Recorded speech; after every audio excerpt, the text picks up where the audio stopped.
After that, the next topic is debtor and creditors of vendor not taken over by company but agreed to recover or pay as agent. Company द्वारा व्यवसाय विक्रेता के देनदार व लेनदार ना लेना। अब जो कंपनी बाय करना चाह रही है बिजनेस को, वो क्या करना चाह रही है कि सेलिंग कंपनी यानी कि जो वेंडर कंपनी है उसके लेनदार और देनदार को नहीं ले रही है, परंतु उसके एजेंट के रूप में वसूल करना या भुगतान करना के लिए राजी हो जाती है कि वो डायरेक्टली लेनदारों और देनदारों के लिए लायबल नहीं है, पर वो एज ए एजेंट काम कर सकती है वेंडर कंपनी के लिए वसूल करने या पेमेंट करने के लिए। तो इससे क्या होगा, जो उसका जो रिस्क है वो डायरेक्टली उसके ऊपर नहीं आएगा, रिस्क तो उसी कंपनी का रहेगा जो वेंडर कंपनी एक्चुअल में अभी भी है। तो क्या है इसमें कि कभी कभी जो क्रेता कंपनी है किसी चालू व्यवसाय को खरीदते समय व्यवसाय विक्रेता के लेनदार और देनदार नहीं खरीदती है। ठीक है, it's up to the buyer company की वो किस तरह से परचेज कर रही है बिजनेस को। वो नहीं ले रही है लेनदार और देनदार, डेटर और क्रेडिटर दोनों ही नहीं ले रही है, पर वो क्या कर रही है, व्यवसाय विक्रेता के एजेंट के रूप में व्यवसाय विक्रेता के देनदारों से वसूल करने और लेनदारों को भुगतान करने का कार्य स्वीकार कर लेती है। देखिए होता क्या है कि इसमें क्या करेगा कि दोनों कंसेंट से एग्री कर जाते हैं, म्यूचुअल कंसेंट से एग्री कर जाते हैं कि देखो हम बिजनेस तो बेच रहे हैं, पर जो सामने वाला है वो खरीदना नहीं चाह रहा उसकी ऐसे आप उसकी डेटर और क्रेडिटर को।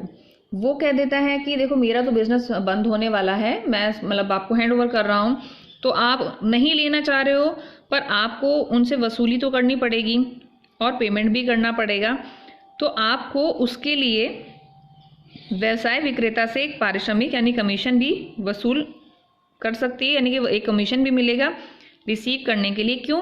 क्योंकि वो काम जो विक्रेता है, जो वेंडर कंपनी है, उसके लिए कर रहा है।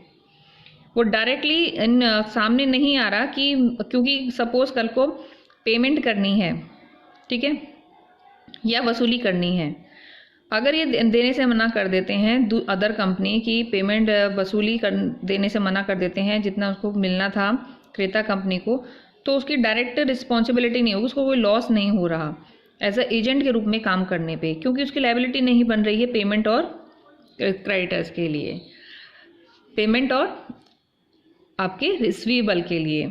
वो अपने काम करने के लिए कमीशन वसूल कर रहा है as a agent of vendor company.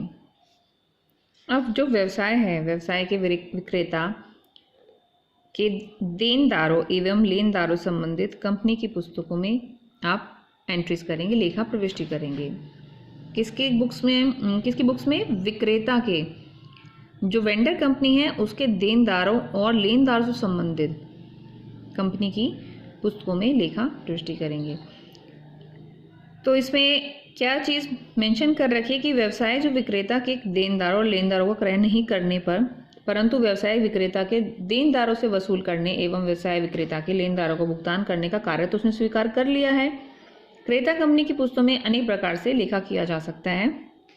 2 method बता रखे हैं। फर्स्ट मेथड इज, इसमें क्या किया जाएगा कि अकॉर्डिंग टू दिस मेथड क्रेता कंपनी की पुस्तकों में व्यवसाय विक्रेता के देनदारों, बिल्स रिसीवेबल, प्राप्य विपत्रों एवं लेनदारों देय विपत्रों के अधिकरण के लिए कोई प्रविष्टि नहीं की जाती है।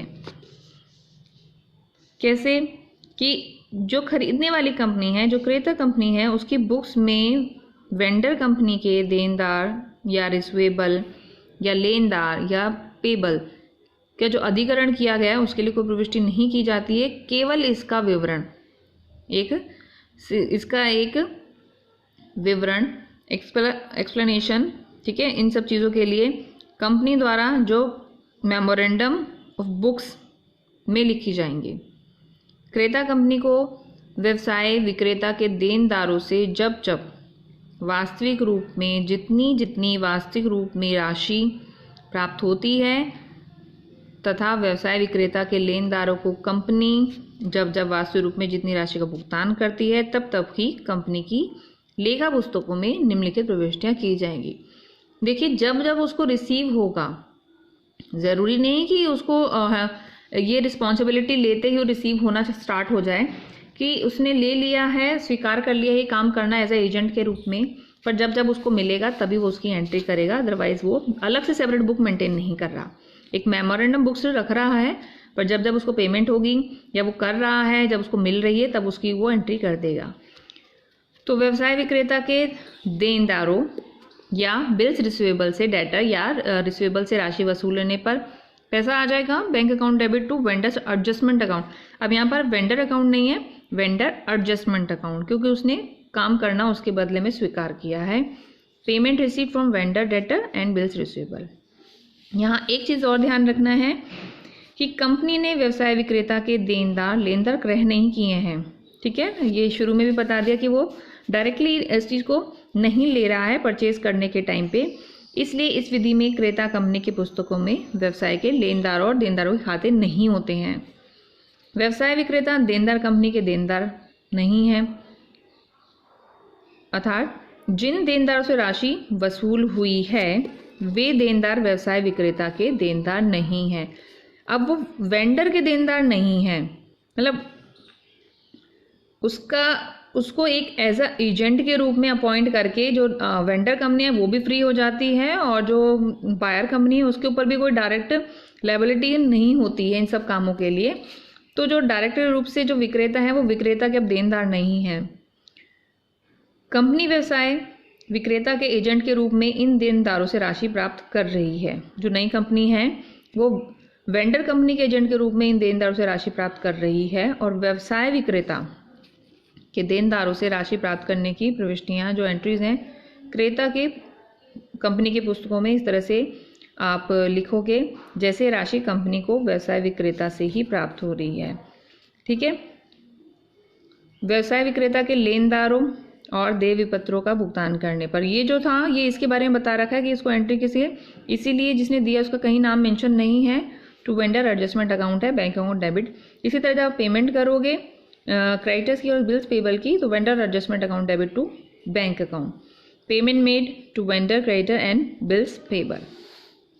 ठीक है, इसमें भी वही चीज़ बता दी है, दोबारा भी ये माना है कि कंपनी व्यवसाय विक्रेता को ही भुगतान कर रही है। क्लियर है?